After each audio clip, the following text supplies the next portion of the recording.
ECL की Kumardhubi Bhagyalakshmi colliery में Bihar colliery कामगार यूनियन भड़क गया है। 22 सूत्री मांगों पर कार्रवाई नहीं होने से नाराज बीसीकेयू ने प्रबंधन के खिलाफ आंदोलन का ऐलान कर दिया है। कोलियरी में बीसीकेयू की अहम बैठक हुई। यूनियन नेताओं रामजी यादव और आगम राम ने कहा कि मांग पत्र सौंपने और कई बार वार्ता के बाद भी प्रबंधन ने मजदूरों की सुरक्षा, आवास, चिकित्सा, पेयजल, सड़क, लंबित भुगतान और पदोन्नति जैसी 22 सूत्री मांगों पर कोई ठोस पहल नहीं की। नेताओं ने चेतावनी दी कि अगर जल्द मांगे नहीं मानी गई तो चरणबद्ध आंदोलन शुरू किया जाएगा। इसकी पूरी जिम्मेदारी ईसीएल प्रबंधन की होगी। बैठक में आंदोलन की रूपरेखा और आगे की रणनीति पर भी चर्चा हुई। सभा में श्रमिकों ने एकजुट होकर अधिकारों की लड़ाई लड़ने का संकल्प लिया। यूनियन ने कहा कि मांगों की अनदेखी जारी रही तो आंदोलन को और व्यापक किया जाएगा।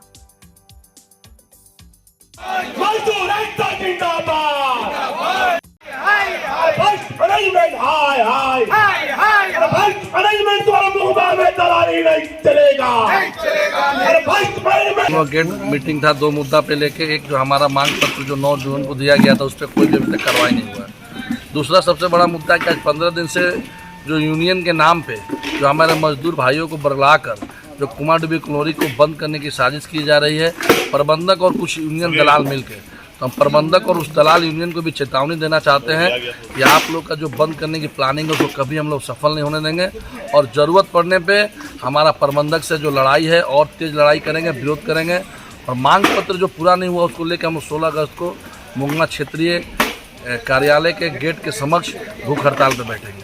धन्यवाद। आज कुमारडुबी कोलियरी के मजदूरों की बैठक थी और बैठक मुख्य रूप से कोलियरी को बचाने के सवाल पर और मजदूरों की जो वाजिब मांग के सवाल पर भी प्रबंधन को कई बार यहाँ पर ज्ञापन दिया गया है, लेकिन प्रबंधन मांगों के प्रति उदासीन है।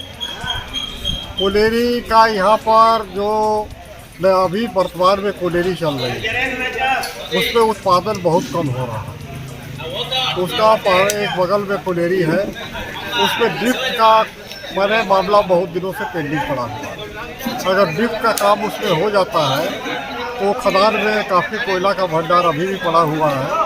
इस कोलियरी को घाटे से उबार कर लाभ लाया जा सकता है। उसके लिए हम लोग कई स्तर पर हमारे नेता, हमारे यूनियन के महामंत्री विधायक कामरेड रघु चटर्जी ने भी यहाँ से लेकर हेडक्वार्टर में बातचीत किए हैं और हम लोगों को लगता है कि सकारात्मक परिणाम आएगा। मैनेजमेंट का अगर क्षेत्रीय प्रबंधन उसमें सक्रिय रहा तो जल्द ही ड्रिफ्ट का काम चालू हो जाएगा। दूसरी चीज़ है कि सरकार जो मजदूरों का तमाम अधिकार छीन लिया, नया लेबर कोड ला करके, और जेबीसीसीआई 12 का अभी तक गठन नहीं है। जेबीसीसीआई के गठन के सवाल पर भी हमारा यूनियन सीटू लगातार इसके संबंध में सरकार को चेतावनी दे रहा है, मैनेजमेंट को चेतावनी दे रहा है और उसको लेकर 10 तारीख हमारा सीटू का जेल भरो आंदोलन का कार्यक्रम, उसके बारे में भी मजदूरों को बताया जा रहा है। क्योंकि जो जेबीसीसी 11 इसके पहले जो बना था वो 5 साल के लिए था, उसका समय आपका जून 2026 में समाप्त हो गया। जुलाई से जेबीसीसीआई 12 के अनुसार मजदूरों को पेमेंट होना चाहिए था, लेकिन वो पेमेंट नहीं हो पा रहा है क्योंकि फैसला ही नहीं हुआ। अभी तक सरकार ने जेबीसीसीआई का गठन ही नहीं किया। तो जेबीसीसीआई का गठन के लिए भी हम लोग मैनेजमेंट पर मजदूरों को आंदोलित करके दबाव दे रहे हैं कि जल्दी जेबीसीसीआई का गठन हो और जेबीसीसीआई के अनुसार मजदूरों को वेतन मिले। इन्हीं सवालों को लेकर आज का एक धन्यवाद।